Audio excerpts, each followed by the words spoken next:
All my fellow classmates, my teacher, I just want to clarify something that once we say happiness, happiness is the same with joy.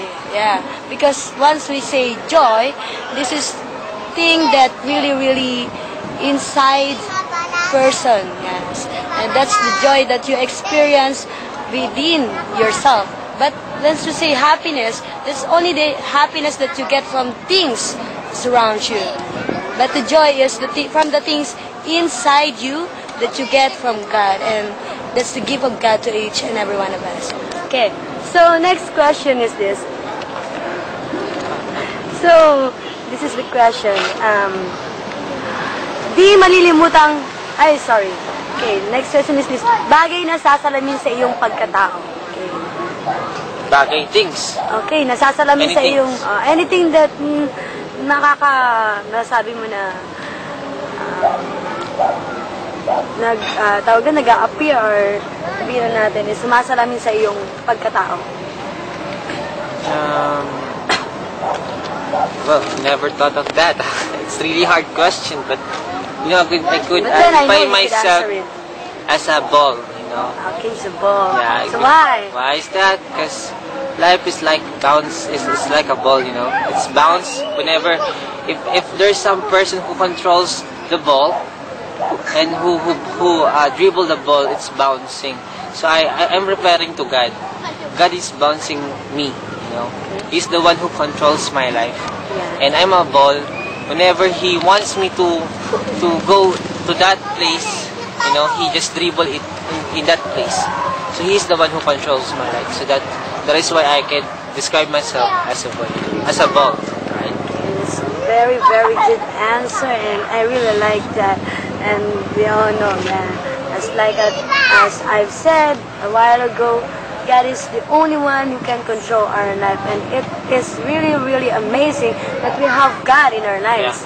Yeah, because everything was there, every opportunity was there. The only thing that we must do, the only thing that we must do is to acknowledge Him in our life, accept Him as our Lord and our own Savior, and just follow Him also.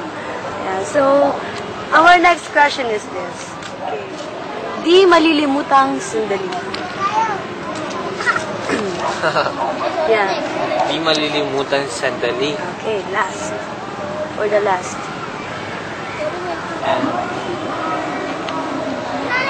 Nakalimutan ko na ang sandali. Pero yun nga, ang hindi makakalimutan ko ang sandali yung that time when I was, you know, talagang hindi ko na alam gagawin ko.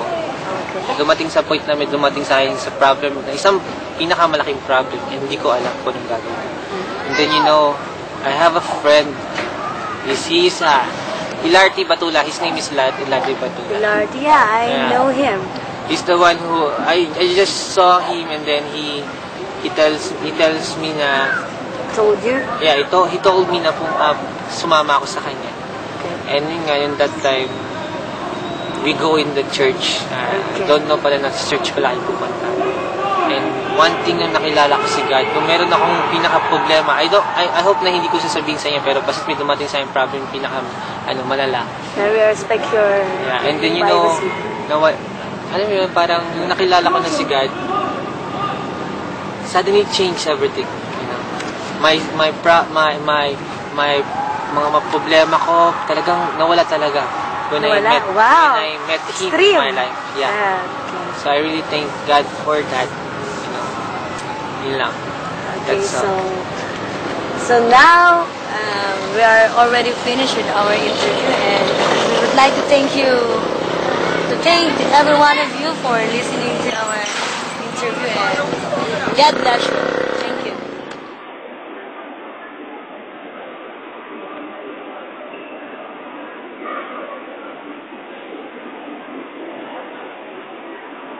Excuse me, sir. Pwede ba kitang mistorbo sandali?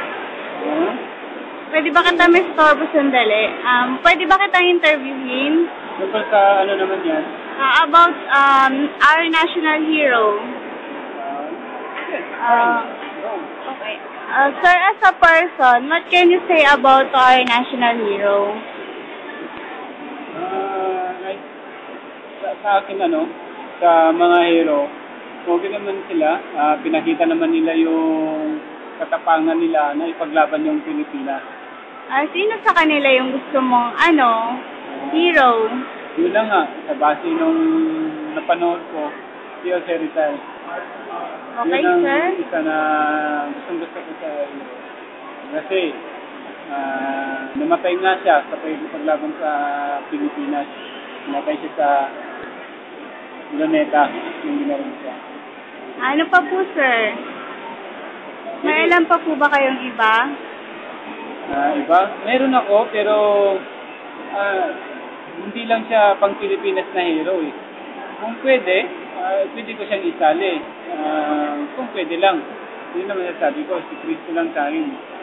If you have a chance to choose, sir, who among our hero?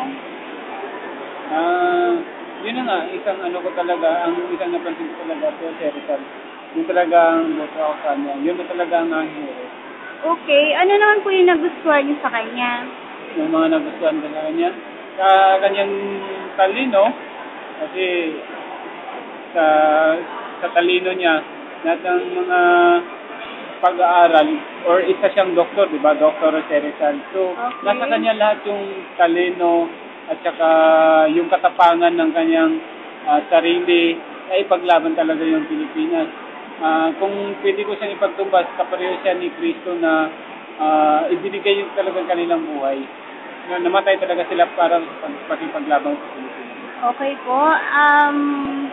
Sir, matanong ko lang. Ikaw, sino ka bilang si Arthur? Diba sabi mo, napili mo si Jose Rizal. So ngayon, ikaw, sino ka bilang si Arthur? Kasi diba si Jose Rizal, marami siyang different personalities. Yes. So, ikaw, sir, sino ka bilang si Arthur?